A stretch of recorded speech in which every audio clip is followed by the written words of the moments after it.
Hey guys, today we're diving into the heady scent of cherry blossoms, the clink of katana steel, and a love story so dangerous you probably won't survive it. You are a samurai in Kyoto, disciplined, loyal, trained to kill with precision and die with dignity. But today the wind feels off. It carries more than petals and incense. It carries secrets. Shadows stretch longer than they should, and someone is watching you from behind a paper screen. So, before you get comfortable, take a moment to like the video and subscribe, but only if you genuinely enjoy what I do here. Drop your location and your local time in the comments. I always love seeing where you're tuning in from. Now, dim the lights, maybe turn on a fan for that soft background hum, and let's ease into tonight's journey together. You trudge through Kyoto's narrow stone lanes, your geta clacking softly with every step. Above you, cherry blossoms rain down like confetti at a funeral. Beautiful, yes, but also a little mocking. Spring has come, but with it, trouble. You feel it in the way the guards at the palace gate glance at each other a beat too long. You feel it in the air, too quiet, too perfect. The shogun has summoned you for a quiet escort. No fanfare, no entourage. You, alone, to oversee a secret council between two clans previously at each other's throats. An uneasy truce hangs in the air like an arrow waiting for the string. You arrive early at the tea house, the neutral meeting ground, tucked discreetly behind a Buddhist shrine. The servants bow, avoid your eyes. Something is off, but you stay alert, stepping into the tatami-floored hall where paper lanterns cast soft shadows that flicker like ghosts. And that's when you see her. At first, she blends into the crowd of attending women. Just another court lady with her face half hidden behind a silk fan, her hair lacquered into a perfect coiffure. But then, her gaze catches yours. Too long, too still, like a hawk masking itself as a dove. You've faced ambushes, rebellions, fire traps set under temple steps, but never a look like this. Curious, calculated, not quite hostile, not quite safe. You bow slightly. She bows slightly lower. Game on. When the lords arrive and begin their stiff formalities, you shift your stance near the door, all eyes and ears.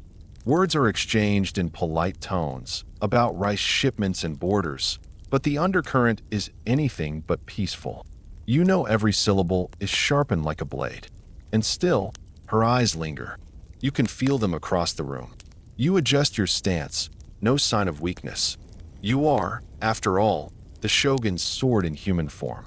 But even swords can rust. After the meeting adjourns and the lords part ways, you notice her again in the courtyard, plucking at a shamisen. The melody is soft, hypnotic, and then you catch it, a shift in the tune. Morse-like. A code? Your spine straightens. That song. It's a military signal used by scouts in the north. You glance around.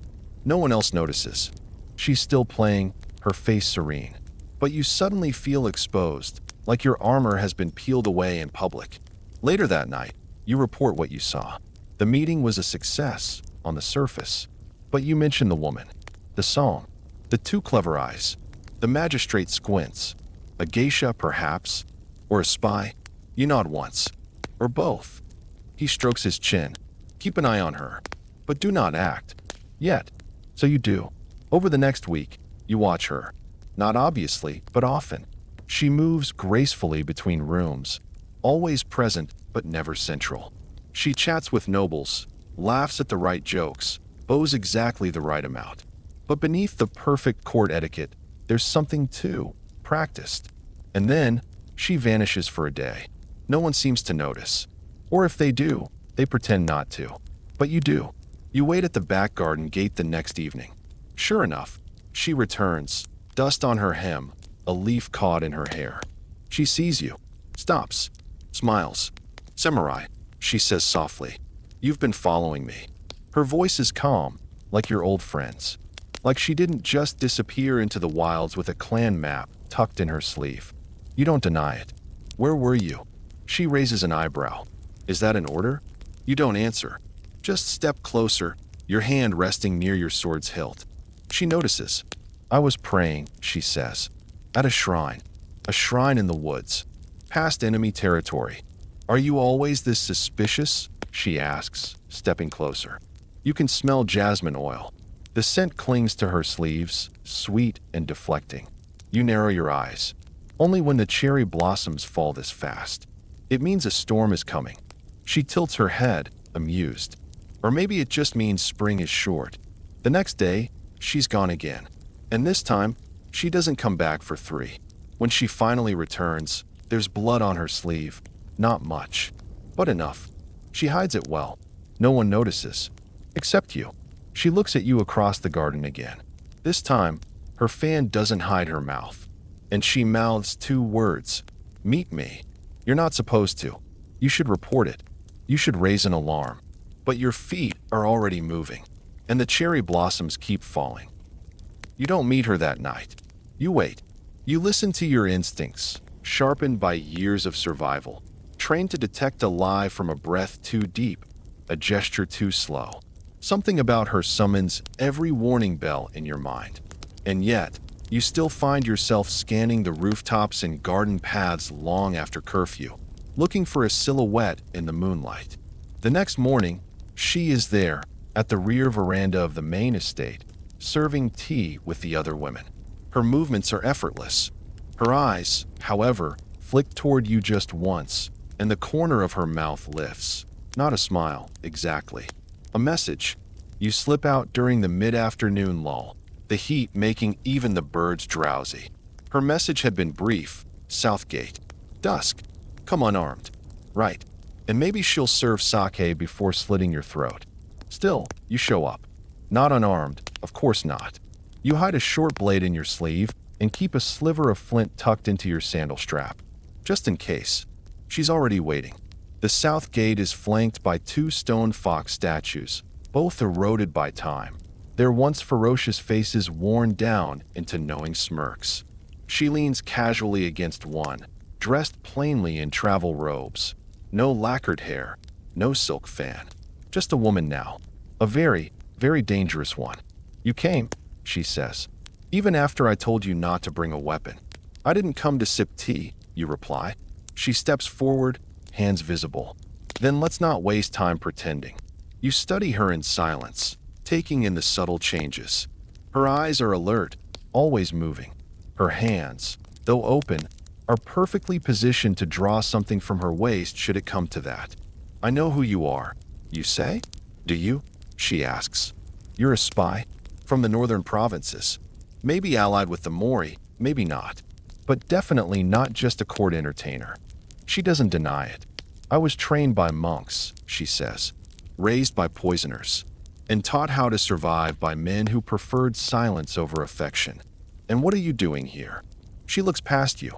The sun is setting, gilding the courtyard in firelight. I'm here because sometimes the only way to stop a war is to start a smaller one first. You blink. That's not an answer. She shrugs. It's the only one you'll get. You should arrest her.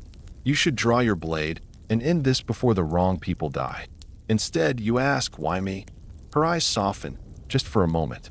Because I thought you might understand what it feels like to be loyal to something that no longer exists. The silence after that is too thick, too alive. You hear the creak of bamboo in the wind, the far-off call of a night bird. Everything else stills. You exhale slowly. Say what you came to say. There's going to be a breach, she says, voice low. The truce is a lie. One of the lords is planning an assassination tonight. Your shogun doesn't know it yet, but if I let this play out, it will all go up in flames. So I'm asking for your help. You cross your arms. You expect me to trust you? No, she says. But I expect you to believe that I don't want to die. And I don't think you do either. You should walk away. But then she adds, almost as an afterthought, and because if you don't help me, the boy in the red scarf dies first. You freeze. No one knows about the boy. He's just a kitchen runner, barely 10, who's taken to following you around, mimicking your walk, asking about your armor. A harmless child. Too curious. Too loyal. How do you? I saw the list, she says quietly. He's on it. You grit your teeth. What do you want me to do? She leans in, the scent of wild herbs clinging to her robe. There's a message hidden in the southern annex. You need to retrieve it before midnight. Burn it. If you don't, someone will use it as proof of treason. And heads will roll, including yours. And yours? You ask. She smiles faintly. I lost my head years ago. She turns to leave. You call after her. Your name. She doesn't stop walking. It's not mine anymore. You retrieve the message that night. Break into the annex without drawing your sword once. It's a hidden scroll tucked inside a false beam, and sure enough, it's damning. Fabricated orders implicating your lord in a plot against the emperor himself. Enough to justify execution. Enough to destroy everything. You burn it. The boy with the red scarf lives another day. But something inside you burns with it, something you can't name. When you return to your quarters, there's a note slipped under the door. You did the right thing. Why? You don't sleep that night. Instead, you stare at the ash on your hands and wonder what it is exactly you've started. The next day, during weapons drill, the shogun's second-in-command pulls you aside. There was a breach at the southern annex, he says. The guards say the paper doors were tampered with. You shrug. Could have been rats. He stares at you for a long moment. You're a terrible liar, he says, but a loyal samurai. And then, quietly, be careful who you protect. You nod, but inside, you're already thinking about her. And why? When she smiled at you, it felt like being seen for the first time.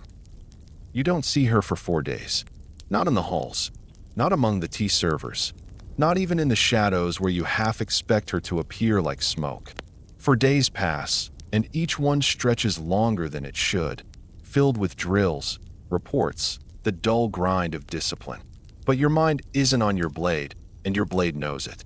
On the 5th day, you hear the rumor.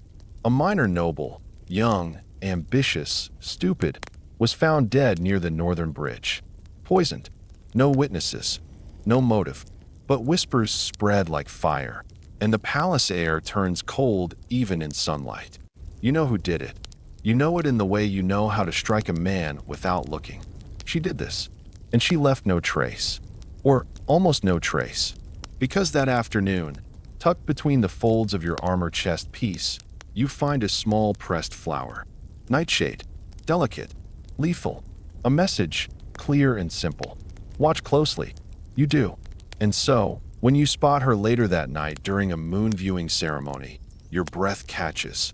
Not because she's unexpected, but because she fits in so perfectly. Her hair is done again, her smile effortless. She moves through the gathering with trays of rice wine and small talk. You'd almost forget she killed a man 2 nights ago, if not for the brief second when her fingers brush yours as she offers you a cup. The fan is back, and behind it, her lips barely move. Follow. You wait a beat too long. Then rise. You find her near the koi pond, the lantern light painting gold onto the water. The rest of the guests are absorbed in poetry and drinking games. No one misses you. She doesn't look at you when she speaks. He was going to ruin everything. You keep your distance. The noble. She nods. He was selling information to the very clan your shogun is trying to make peace with. They would have used it to justify another war. So you silenced him. I gave him a choice, she says. He chose wrong. You step closer. How long are you going to keep lying to me? She turns now, and her eyes are different. Tired. Older than before. I'm not lying. I'm just not telling you everything. There's a difference. You don't argue. Because deep down, you understand. You've done the same. Everyone in power does. What matters is why. Tell me the next step, you say. Her gaze sharpens. There's a meeting. In the Eastern Merchant Quarter. 2 nights from now. A spy from the coast is bringing documents that prove everything. Who's funding the rebellion? How far it's reached? Even names inside your court. Who else knows? Just you. And the man I'm supposed to kill to stop it. A beat of silence. You're not going to kill him, you say? She smiles. Or not. You shake your head. No. We're going to intercept him. Quietly. You want to handle this by the book? No. I want to handle this without burning the whole empire to ash. She exhales. It almost sounds like a laugh. You're a fool. You smile. Probably. Then you say something stupid. Something real. You don't have to do this alone. And that's when she finally looks at you like you're something more than a sword. Neither do you, she says. 2 nights later, you find yourself crouched on a roof in the merchant quarter, the smell of fish and sweat heavy in the summer heat. Below you, torchlight flickers from a back alley. 3 men, 2 armed, 1 cloaked. She's beside you, quiet as wind. She nods toward the cloaked figure. That's him. You gesture to the guards. I take the left. You take the right. And the one with the scroll. You draw your short blade. We ask him very politely to reconsider his plans. It goes quickly. The guards aren't samurai. They're thugs. The kind that flinch when real steel shines. One runs. The other sleeps forever. The cloaked man stammers, tries to run, but you press the blade to his throat and whisper, "Tell me who sent you." He does. Not because he's brave, but because she kneels beside him and shows him something from her sleeve. Thin glass vial filled with something the color of ink and death. He breaks instantly. You get names, faces, routes. It's worse than you imagined. You let the man go, blindfolded, shaken, his memory forever marked. He'll talk, she says afterward. You nod. Let him. We'll be ready now. She glances at you in the moonlight, and for a long time, neither of you speaks. Then she reaches up and touches your face, softly, almost unsure. Why are you doing this? She asks. You're not like them. You look at her, and your words surprise even you. Because when you looked at me that first day, I didn't feel like a weapon. I felt like a person. She leans in, and you kiss her, not like a soldier, not like a spy, like a man who knows that tomorrow, everything might go wrong. But tonight, something finally feels right. The kiss doesn't last. It can't. She pulls back with a sigh. We should go. Yeah, you say? We should. But as you both vanish into the shadows, hand brushing hand, you know something's changed. Not the mission, not the stakes. You. She leaves before dawn. You wake to the faint warmth where she had been, the soft scent of cedar still on your robe, and the sudden, sharp absence of her presence. No note this time. No pressed flower. Just silence. You tell yourself this is fine. Expected, even. Spies don't do mornings. But a part of you, a part you haven't let speak in years, feels something dangerously close to disappointment. You push it down and suit up. There's too much to do now. The information you gained in the alley was more than enough to keep you occupied. Names, routes, trade markings, locations. Your mind becomes a whetstone, sharpening each fact, arranging the puzzle. A dozen figures in the court implicated. A smuggler's guild moving secret weapons to rebel strongholds. A message trail leading back to a shrine that no longer exists on any official map. It's almost too neat. And that's what keeps you awake the following night. Because too neat means one of two things. Someone wants you to find this, or someone is cleaning up after themselves. The next morning, the palace erupts.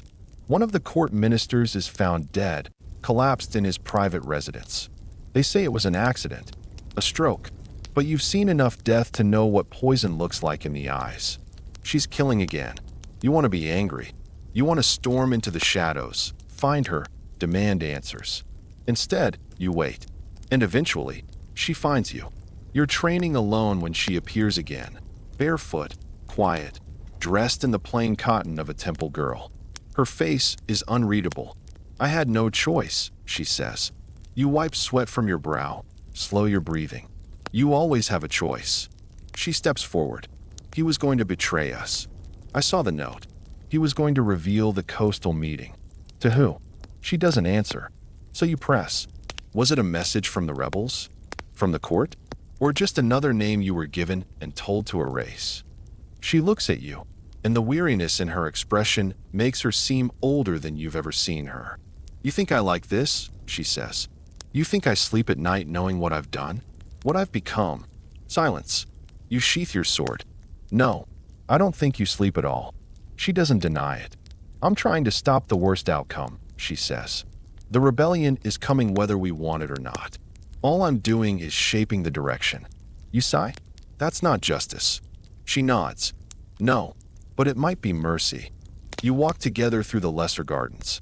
Somewhere behind the trees, Courtiers rehearse a no play for the emperor's birthday. The mask of the demon god glints in the sun. You both pretend not to notice. She's quieter now. Her movements less calculated. There's something raw in her. A kind of surrender, but not to you. To the weight of it all. I was supposed to kill you, she says softly. You stop walking. Back at the tea house. My handler told me to assess you. If you were too clever, too loyal, I was to take you out. You stare at her.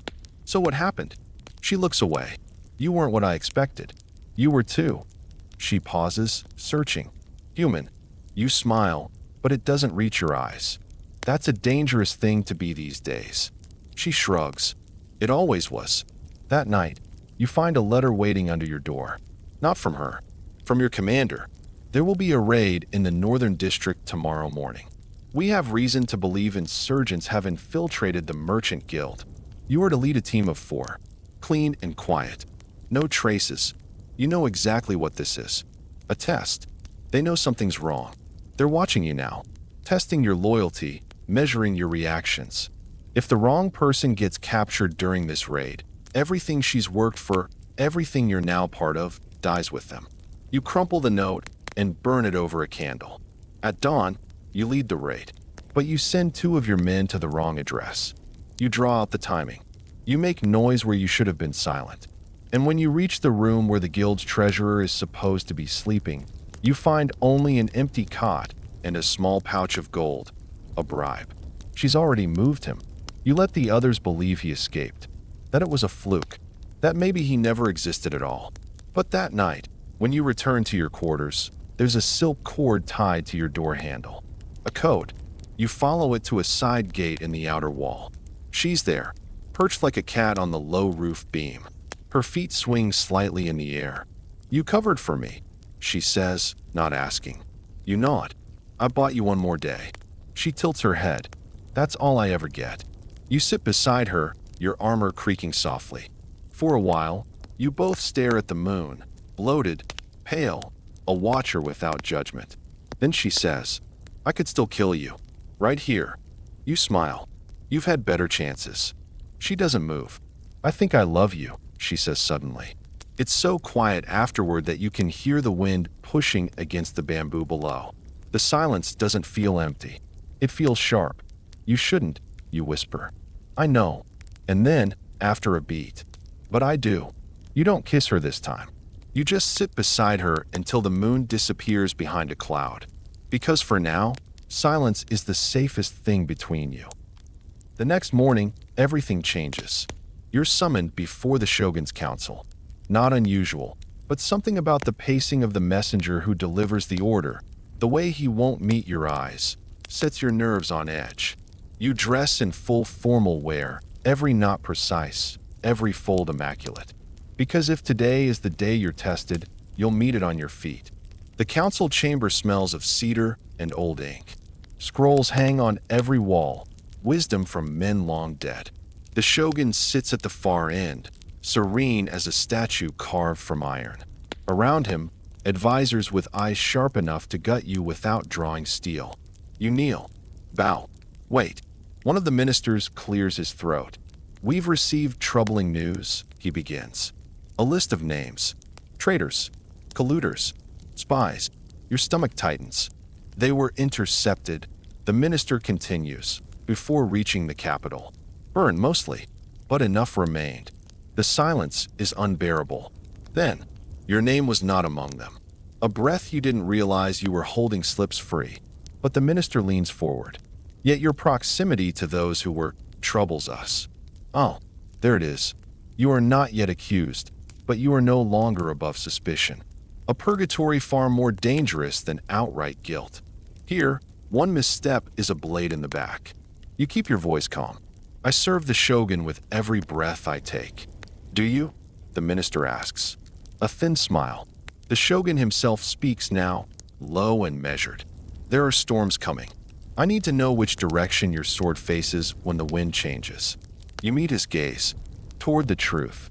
He studies you, then waves you away. Dismissed. For now. You find her that evening in the same place as before, the low roof beam near the outer gate. She's already waiting, legs swinging like a child's, her expression unreadable. "You're alive," she says. Disappointed? A little. You sit beside her. The moon is thinner now, a slice of pearl in a dark sky. "They know something," you say? She nods. "I heard. They didn't name me. Yet." She tilts her head. "But they will." You watch the wind ripple through the trees, the soft hush of leaves like a lullaby in reverse. "I can get out," she says after a moment. "There's a ship leaving from the southern harbor. Fast. Quiet. It'll be gone by sunrise." You don't answer. She looks at you. You're thinking about staying. You nod. Someone has to clean up the mess. Someone who understands both sides. She laughs, bitter. "There are no sides, only knives. And who's back therein?" You don't smile. Then she adds, softly, "Come with me." The words hang there, delicate and impossible. "I can't." "You won't." Same thing. She doesn't argue, just pulls something from her sleeve. A folded piece of paper, stained slightly at the edge. "I wasn't supposed to give you this unless you tried to stop me," she says. "But I'm giving it to you now." You unfold it. It's a map. A route. Locations. Names. Enough to dismantle the rebellion from the inside. It's also a death sentence if discovered.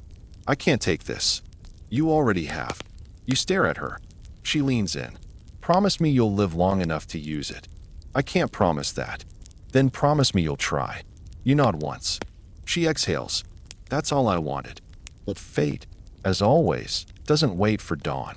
Because just after you part ways, after you've watched her slip like smoke into the trees, you return to your quarters to find the door already open. Your blade is out before you speak. Inside, a figure sits calmly on your cushion, pouring tea like they own the place. The shogun's second in command. Stern, scarred, smiling faintly. "I thought we might talk," he says. You don't relax. "Talk about what?" "Loyalty." He sets down the cup. Loyalty, samurai, is a strange thing. Most think it's about obedience. But really, it's about choice. You say nothing. He gestures at your floor, where a second scroll has been unrolled. It's blank. "I found this outside your room," he says. Funny place for an empty message. He watches you carefully. "I think you're hiding something." You remain silent. "But," he continues, "I also think you're smarter than most of the fools dying in back alleys over a rebellion they don't understand." He leans forward. "So I'll give you a choice." You raise an eyebrow. You find the girl. Bring her in. Alive. Discreetly. And we erase your name from every whisper in this court. You stare at him. "And if I refuse?" His smile disappears. Then the shogun assumes the worst. And we both know how that ends. He stands, adjusting his cloak. "You have 2 nights. After that, I won't be able to help you." Then he's gone, and you're left staring at the scroll on your floor. Blank. Like the future. You meet her again that night. And this time, your sword is heavier than it's ever been. Because now, every word between you has a weight. Every glance is a test. And you're not sure if the next time you touch her will be a kiss. Or a betrayal. You find her by the river. Not on a roof or hidden in shadow this time, but sitting openly on a smooth rock beneath the whispering willows. Her shoes are off. Her feet dangle just above the water. She looks like a woman who belongs in a painting. Serene, still, impossible. And maybe that's the point. She knows you're coming. She doesn't look up. Just says, "You're late." You step closer. "You weren't expecting me." "I hoped." She glances over her shoulder. "But you're carrying yourself like someone who came here with a choice already made." You crouch beside her. The water is clear. Cold. You stare at it while she stares at you. "They offered me a deal," you say. "You. In exchange for my name disappearing from their suspicions." She exhales, long and slow. "Of course they did. I didn't accept. Yet." Her voice is level. No accusation. Just that terrible, quiet truth you've come to know too well. You nod. "Yet." She looks away, brushing a stray lock of hair behind her ear. The motion is tender, human, oddly private for someone who's killed without blinking. "I had a dream," she says. "That I ran. Disappeared. You came with me. We lived on a rice farm. Grew old together. Boring. Safe. No more whispers. No more blades. You smile faintly. Sounds awful. She chuckles. I woke up crying. You sit beside her, letting the silence breathe. Where would you go? You ask after a while. If you did run? She thinks. There's a village near the southern coast, she says. No map names it. The fishermen call it Shiroi Nami. White wave. Just boats, sun, and the kind of wind that doesn't carry blood in it. Sounds fake. Most good things are. You reach into your sleeve and pull out the map she gave you last night. She watches as you unfold it, flattening it against your knee. They'll kill us both if they catch us, you say. Then don't get caught. You glance at her. It's not that simple. She smiles. It never was. Then she leans in, and this time you kiss her. No hesitations. No shadows. Her lips are cool from the river breeze. Her hand trembles slightly on your cheek. This isn't strategy. This isn't survival. This is surrender. She pulls away, breathless. You're making a terrible mistake. Wouldn't be my first. She laughs. A real one. Light and broken. And then she stands. Follow me. She leads you to an abandoned house near the outer edge of the palace district. A crumbling thing with cracked roof tiles and a door that shrieks like a fox when opened. Inside, there's dust and silence and an old cot in the corner. But on the floorboards, scratched in the wood beneath a loose plank, is a name. Yuki. Her name. She sees you looking. I lived here, she says. Before they found me. Before I learned how to kill instead of cry. You stare at the carved letters. Yuki. She nods. It means snow, you say? I was born in it, she replies. Or left in it. No one knows. You crouch, brushing dust from the carving. I wanted you to know, she says. In case something happens. In case this ends the way most things do for people like us. You think I'll live? She shrugs. You're harder to kill than most. You laugh. You kissed me. That was your second mistake. She grins. I kissed you to shut you up. It worked. You're both quiet after that. Then she says, tomorrow night. I'll intercept the last contact at the flame tower near the old arsenal. You'll be there? I'll be there. She gives a small nod. One more thing. She reaches into her robe and pulls out a small lacquer box. Inside is a folded piece of paper and a crimson cord. You recognize it. The boy's scarf. You saved him, you say. She smiles. I'm not all sharp edges. You reach out and close her fingers around the box. Neither am I. You part ways again. Because even now, with everything you've shared, you both know what's coming. You both know there are watchers in every shadow. And not everyone who pretends to sleep at night is sleeping. That night, just before the moon rises, you sit at your table and begin writing. You don't know if it's a confession or a goodbye or simply a record of what no one else will believe. But the first sentence is clear. I was a sword. Then I met her. She finds you on the bridge just before dawn. Her hood is up, her expression unreadable. I've been followed, she says. One of them made me.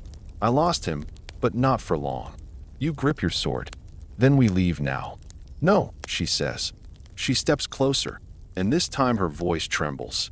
If I run, they'll hunt everyone I've ever spoken to. Every servant, every child, every bystander. The list doesn't end. Your voice is low. Then we make it end. She meets your eyes, and for the first time she nods. You really are going to help me burn it all down. You don't sleep that day. You sit in the corner of your quarters, sword across your knees, eyes on the door. Not meditating, not resting, just waiting.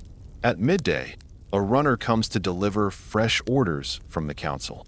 You accept the scroll, nod politely, and close the door. Then you burn the message without reading it. You already know what it says. They're tightening the net. You can feel it, like a noose sewn from silk and ceremony. By sunset, the sky turns the color of blood oranges, the air hot enough to make steel sweat. The flame tower casts a crooked silhouette across the city. It hasn't been used in years, not since the last northern campaign. Too visible, too symbolic. But tonight, it's perfect. You arrive early. The tower is quiet. Cracked wood, broken banners, stone steps worn to uneven slopes. The scent of rust and dust and old fire still clings to the walls. A monument to forgotten war. You climb slowly, deliberately, every creak of the wood echoing like a whisper from ghosts who never got proper graves. She's already there, crouched beside a hidden alcove near the brazier pit, dressed in dark robes. No makeup, hair tied back tight. This is not the woman who served tea behind a fan. This is Yuki. She doesn't smile. It's inside, in the compartment behind the central tile. Sealed scroll, wax still unbroken. Names, bribes, alliances. Everything. You kneel beside her. Examine the hiding spot. Old work. Clever. Only someone who knew this place before it was decommissioned would have known where to look. You retrieve the scroll. She watches you with a strange mix of relief and sorrow. You could take that to your commander right now, she says. Trade it for safety. For a name cleared. You tuck the scroll inside your robe. I'm not that kind of man. She exhales. That's the problem. Then she goes very still. And you hear it too. A footstep. Far below. Another. Metal scraping stone. They're early, she says. You stand, drawing your blade without a word. She moves beside you like a mirror. No hesitation, no questions. A figure appears at the bottom of the spiral stairs. Then another. Then four more. Lanterns gleaming off steel. No uniforms, just black robes, tight and silent. But you know who they are. The council's hand. The silent executioners. You sure about this? You murmur. Yuki smirks. I'd rather die beside you than run alone. You nod. Good. Because they brought 6. She twirls a small knife into her palm. Only 6. I'm insulted. The first 2 charge. You meet them mid-stairway. The blade sings in your hand. Sparks fly as steel clashes again and again, until you parry one man's strike and send him tumbling over the rail with a scream that's cut off by stone. Yuki drops the second before you can reach him. A perfect throw, knife buried to the hilt. No sound. No mercy. For remain. One tries to flank. You step back, fake a stumble, and slice low. Hamstring. He falls. The next slashes wildly. Desperate. You disarm him and let him crawl. You don't need to kill every man to win. You just need them to know you're not who they thought you were. Yuki takes a cut to the arm. You catch her before she falls. You're bleeding. She grimaces. So are you. You glance down. Didn't even feel it. Small nick on your side. Nothing deep. But the pain sharpens your focus. 2 enemies left. One drops his weapon. I didn't sign up for this, he says, shaking. You nod. Then walk away. He does. The last one doesn't. He lunges. But Yuki is faster. The knife she throws hits him square in the chest. Not deep enough to kill. Just enough to drop him. You walk over. He stares at you, gasping. Do it, he wheezes. But you don't. Instead, you bend low, whisper in his ear. Tell them we're coming. Tell them we have names. And next time, we won't be this kind. His eyes widen, and you let him crawl away. Later, inside the tower, Yuki wraps her bleeding arm with torn cloth from your sleeve. You should have killed him, she mutters. No, you say? I needed someone to tell the story. She ties the knot tight. They'll double them in next time. Let them. She leans against you, tired. You're either going to get us out of this, or get us both killed. You smile. No more either. Not with you. She looks at you, eyes glinting in the dim light. And then she kisses you again. Slower this time. No adrenaline. No desperation. Just her. And you. Breathing in sync, bloodied, battered, and utterly, stupidly alive. You stay there until the lanterns below fade. Until the moon dips behind the ridge. Until the scroll in your sleeve feels heavier than any blade you've ever carried. And still, you don't let go of her hand. Because if the world is going to end, you want to face it with her. By the next sunrise, you're both ghosts. You don't return to your quarters. She doesn't slip back into servant robes or smile behind a fan. The two of you disappear into the Undercity, those forgotten veins beneath the capital where the sewer paths and shrine catacombs twist like a second, darker version of the city above. It smells of old prayers and wet stone. Rats scurry past your boots, and the only light is what you carry in your hand, a dull lantern, oil low. It's not romantic. It's not dramatic. It's survival. Yuki leads. She knows this place like she was born in its bones. She ducks under collapsed arches, points out where certain tiles hide pressure traps, moves like someone who has memorized every footfall. You follow, silent. Because for now, silence is safer than words. You surface near a crumbling torii gate in the ruined garden of a burned-out noble estate, long since abandoned after the plague years. It's barely dawn, and the mist is thick enough to blur the trees into shadows. The sky is gray, birdsong distant. We rest here, she says, already checking the perimeter. You collapse under a broken beam and stretch your sore limbs. Sleep has become something you steal in pieces. 20 minutes here, half an hour there. You've lost track of time, but your body hasn't. It aches in places you forgot had nerves. Yuki tosses you half a rice ball. It's stale, but food is food. We're not going to make it to the harbor like this, you say between bites. She nods, crouching beside you. They'll have checkpoints, runners, maybe even bounty slips. You think they put a price on us that fast? She shrugs. They don't have time to be slow. You and I know too much. We're both liabilities now. You take a deep breath. Then we don't go south. She raises an eyebrow. You want to change the plan? You nod. We go east instead, through the cedar forests. Avoid towns. Take the river path. Reach the border shrine. There's still a merchant ferry that docks once a week near the old fishing village. Yuki tilts her head. The one with the limestone cliffs. That's the one. She frowns. It's dangerous. Barely any cover for miles. It's also unexpected. She gives you a look. So am I. You smile. Exactly. By mid-morning, you're on the move again. You stay off the roads. Cut through fields. Slip beneath overgrown fences. Climb terraces that haven't seen footsteps in years. Somewhere far behind you, the city begins to stir. Banners go up. Drums beat out the morning prayers. And you are no longer part of it. Later that afternoon, just before dusk paints everything in burnt gold, you hear the flute. Not a bird. Not wind. A flute. Human. You freeze. Yuki signals. 2 people. Close. Armed. You crouch low in the rice grass, listening. Voices drift on the wind. Told you they wouldn't come this way. Doesn't matter. Orders are to sweep every ridge and gully. You think they're worth all this trouble? A pause. She is. That one sentence slices the air like a dagger. Yuki looks at you. You don't speak. Just gesture left, diversion path. You loop around. Through the creek, soaked to your knees. Water icy, even in summer. The guards don't follow. Too tired, too sure they're alone. You and Yuki vanish again. But this time, something gnaws at you. They're not just hunting her now. They're admiring her. And that makes her even more dangerous. Not just a spy. A symbol. You make camp in the cedar woods that night. No fire. Just the fading glow of bioluminescent moss along the edges of the tree trunks. Yuki lies on her back, arms crossed under her head, eyes on the stars.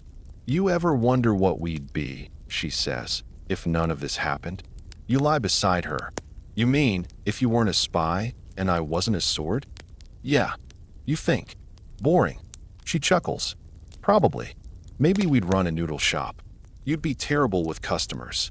I'd poison the rude ones. You laugh, soft. See? This is why I like you. She turns to look at you. You turn too. And for a moment, the world narrows to 2 exiles beneath a cedar sky. Your hand finds hers. Her fingers curl around yours. You know we're not going to make it out of this clean, she says. No, but maybe we make it out together. You nod. That's enough. Then she closes her eyes. And you lie awake a little longer, sword still within reach, listening to the night breathe around you. Because in the morning, you'll need to decide. Are you still a samurai? Or are you something else now? Something freer. Something hers. Dawn slips in quietly, silver and slow. The cedar woods hold their breath. Birds call softly, unsure if it's safe to sing. You wake first, fingers still entwined with hers. She's warm against the chill, but her face is tight, torn between rest and resolve. She shifts, and you see the faintest tremor in her hand. You know what it means. It's not just the wounds. It's the weight of what's coming. You both move carefully through the forest, avoiding the worn paths. The map she gave you feels heavier with every step. It's more than paper now. It's hope. Fear. A ticket to a future that may never arrive. Hours pass in silence, save for the crunch of leaves and the distant murmur of a stream. Then, from ahead, the sharp snap of a twig. You freeze. Yuki signals again, two figures, cloaked and alert. They aren't soldiers. No banners. No armor. They are mercenaries. Hard knives. You can smell the coin on them, sour and heavy. You take a breath and step forward, hand on the hilt. Who goes there? You call softly. The mercenaries step into the clearing, blades drawn but hesitant. We're not looking for trouble, one says. Just the girl. Yuki steps between you and them. Why? Orders from the Shogun's council. Dead or alive. You tighten your grip. You won't find her. The mercenaries exchange a glance. One sneers. Too late for that. The fight begins quickly. Blades flash under the dappled sunlight.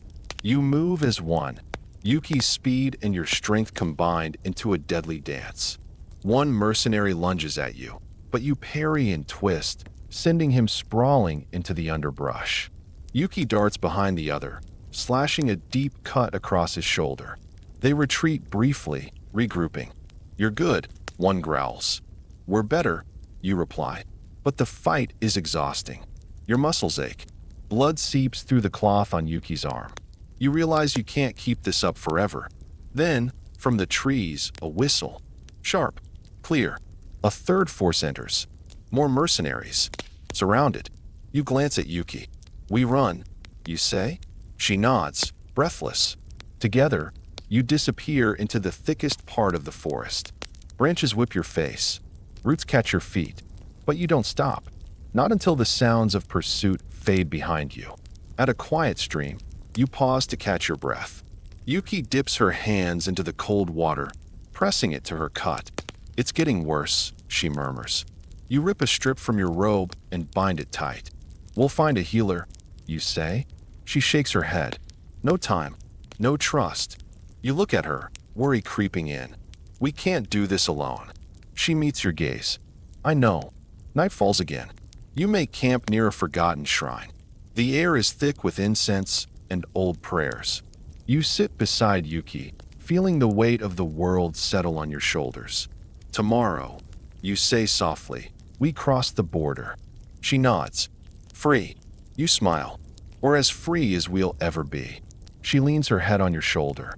For a moment, the world is quiet, and you let yourself believe that maybe, just maybe, the next sunrise will bring peace. The border shrine stands before you, a weathered guardian of stone and wood, etched with centuries of prayers and secrets.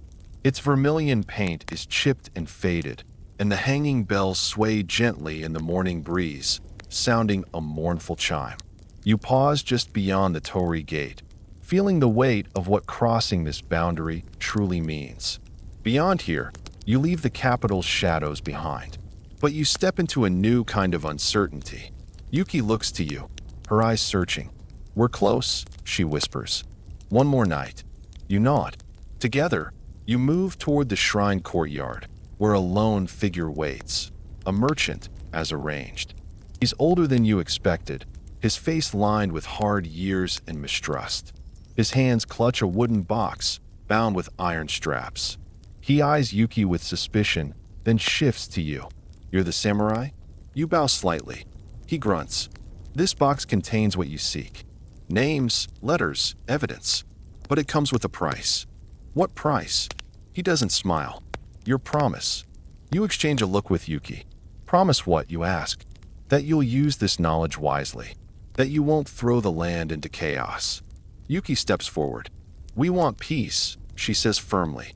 The merchant eyes her, then nods. He hands over the box. You feel the cold iron straps beneath your fingers. Keep this safe, he warns. They will come for it. You both thank him and slip into the forest once more. That night, under a canopy of stars, you open the box.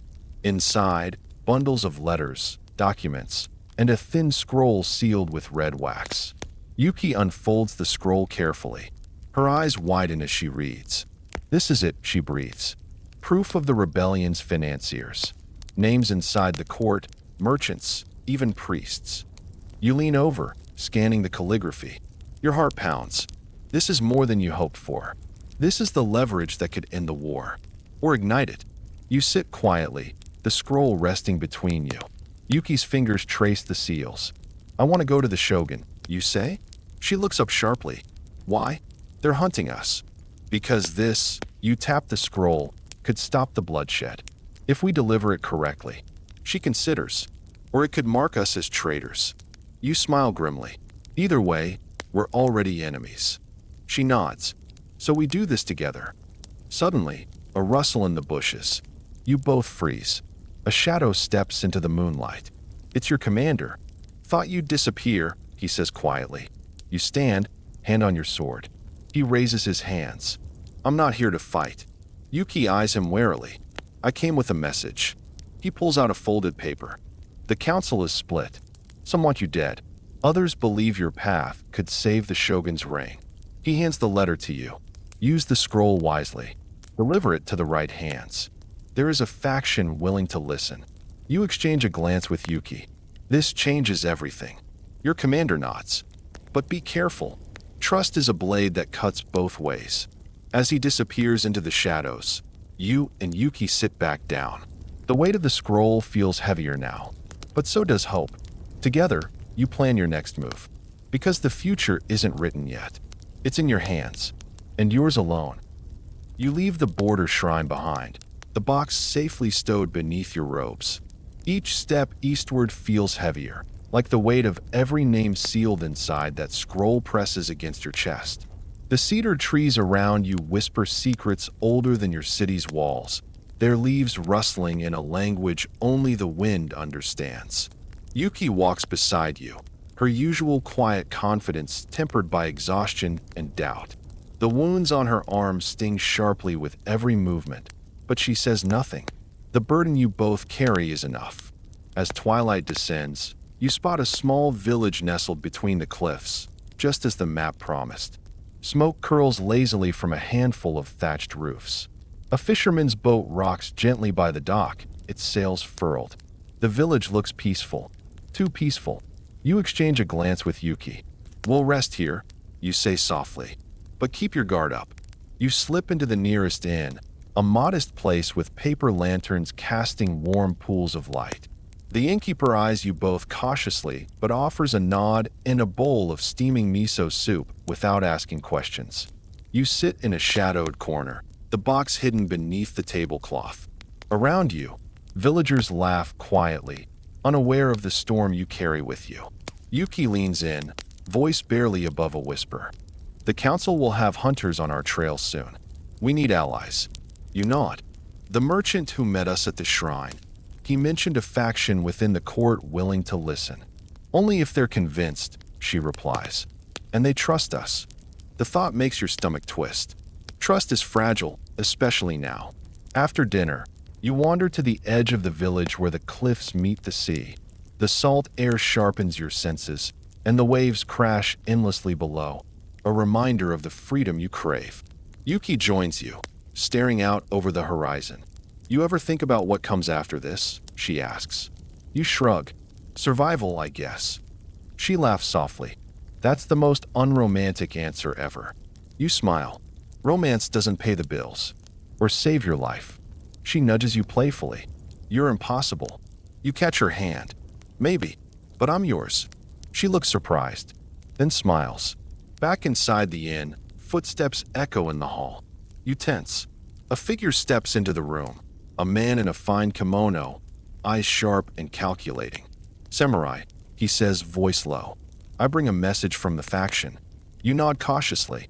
He unrolls a parchment and lays it on the table. "The shogun's advisor, Lord Hayashi, wishes to meet. He believes your evidence could turn the tide. But he is cautious." Yuki narrows her eyes. "What does he want in return?" The man smirks. "Your loyalty." You share a look with Yuki. "Loyalty is a costly thing," you say. The man's smile deepens. "Indeed. But the alternative is death. Later, alone, you and Yuki pore over the scroll once more. Every name, every letter, every signature a potential key or trap. The path ahead is tangled with danger. But for the first time in weeks, you feel something beyond fear. Hope. Because maybe this rebellion isn't just a war to be fought with blades and shadows. Maybe it's a story that can be rewritten. Together. The meeting with Lord Hayashi is arranged at dawn, in a secluded tea house perched on the edge of the city's merchant district. The building is elegant but understated. Paper walls painted with bamboo and plum blossoms, sliding doors that whisper close behind you. The scent of fresh tea mingles with the faintest hint of sandalwood incense. You sit across from the advisor, a man whose eyes gleam like obsidian, calm and unreadable. His expression doesn't betray much, but you can sense the calculation behind every measured word. "You bring heavy news," he says, voice low and even. "Proof that the rebellion's roots run deeper than the shogun's suspects." You nod. This evidence could save the realm or destroy it. Hayashi smiles thinly. Indeed, which is why trust is essential. Yuki's gaze sharpens. "And how do we know you're not part of the problem?" He inclines his head. "A fair question, but I am a servant of peace." You share a glance. Peace is a word you've learned to handle carefully. The three of you discuss strategy, the scroll laid open between you.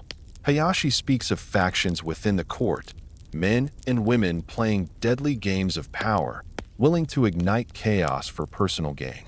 "You two are pawns," he says. "But with this, you can become players." Yuki leans in. "What do you want from us?" "Alliance," Hayashi replies. "Access to your knowledge, your skills. And in return, protection." You exchange a look with Yuki. Protection is a tempting word, but it comes with strings. "And if we refuse?" Hayashi's smile fades. "Then you become enemies of the court, hunted from shadow to shadow."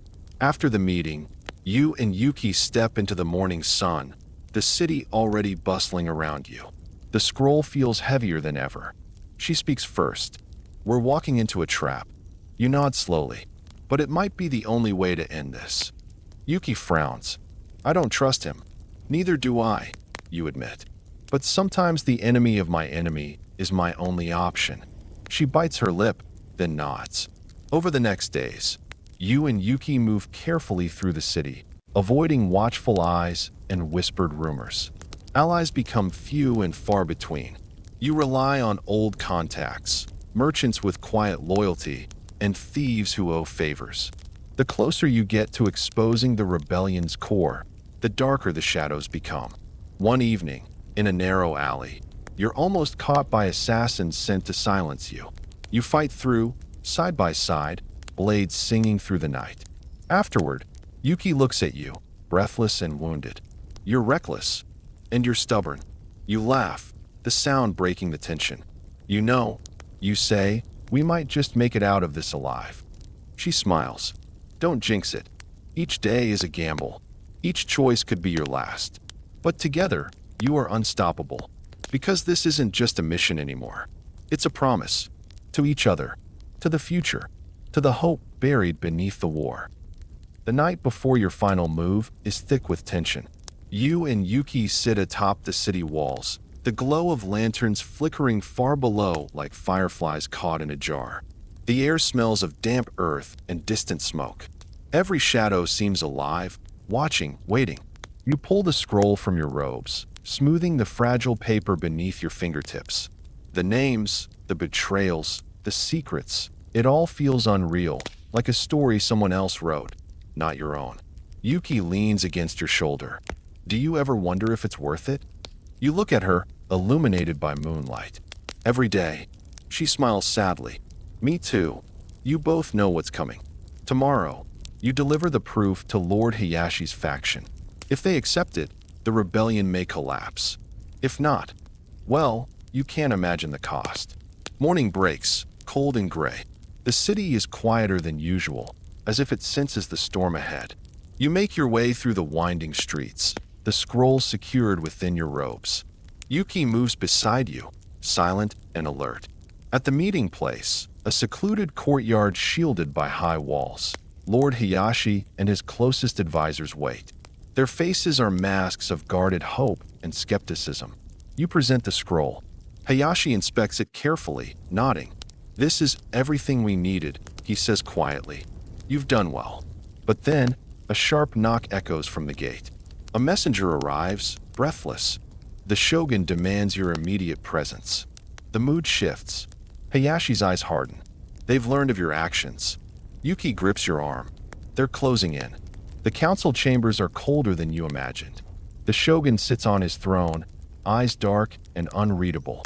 The room is filled with men and women whose loyalty is as uncertain as the wind. "You have betrayed us," the shogun says. You step forward. "I sought only to save our land from ruin." He studies you. "And yet, you defy my orders." Yuki stands beside you.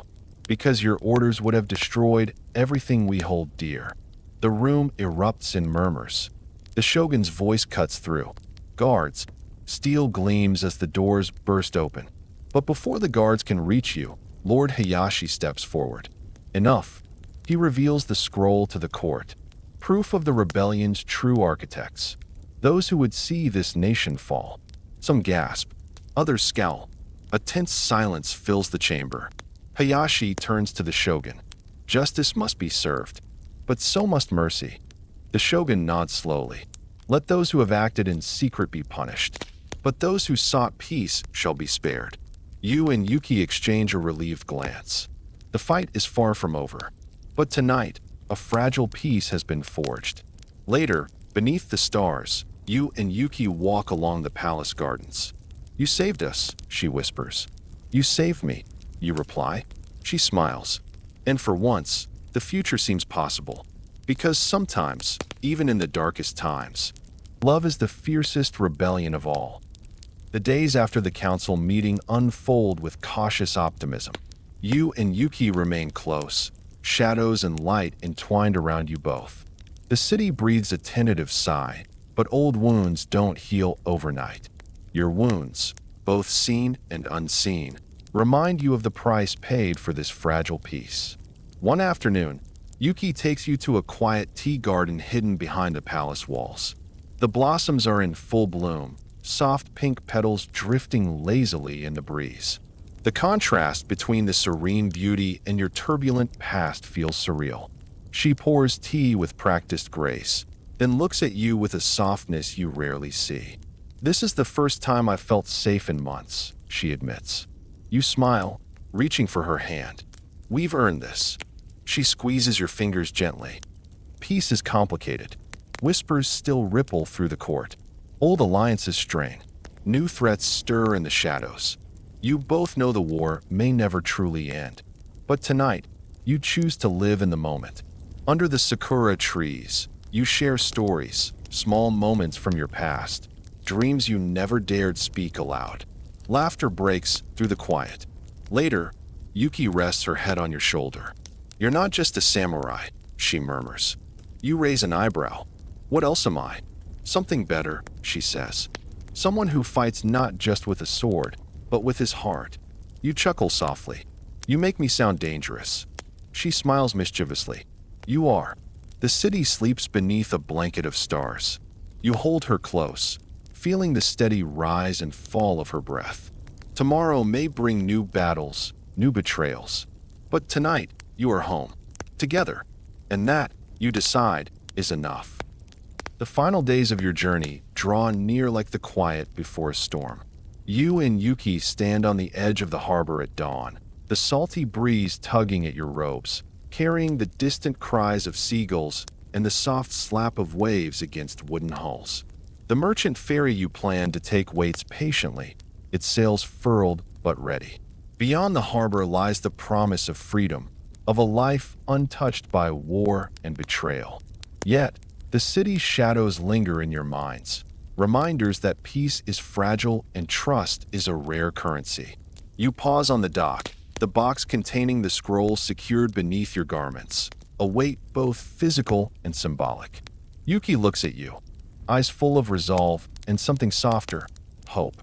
"Are you ready for this?" she asks. You nod. feeling the steady pulse of your own courage. Together, you board the ferry, slipping away from the city's grasp. As the ferry pulls away, the coastline fades into mist. You lean against the railing, the cool wind on your face, and think of the battles fought, the sacrifices made. Yuki joins you, her hand slipping into yours. "We survived," she whispers. You squeeze her hand gently. "And we will carry this story with us," you reply. "Always." The sun rises higher, painting the sky with hues of gold and pink. Your journey is far from over. But for the first time, you walk it not as hunted fugitives, but as partners bound by trust, love, and the unyielding hope for a better tomorrow.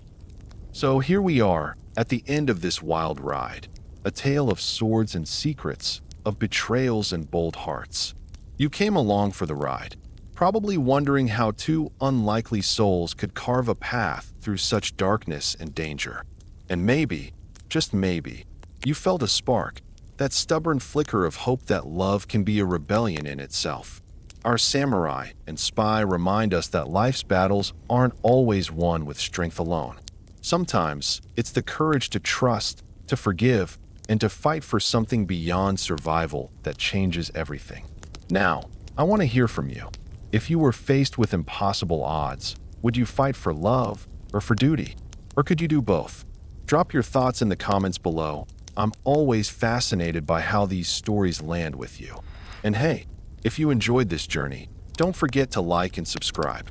It helps me bring more stories like this your way. Until next time, keep your sword sharp, your heart open, and your stories alive.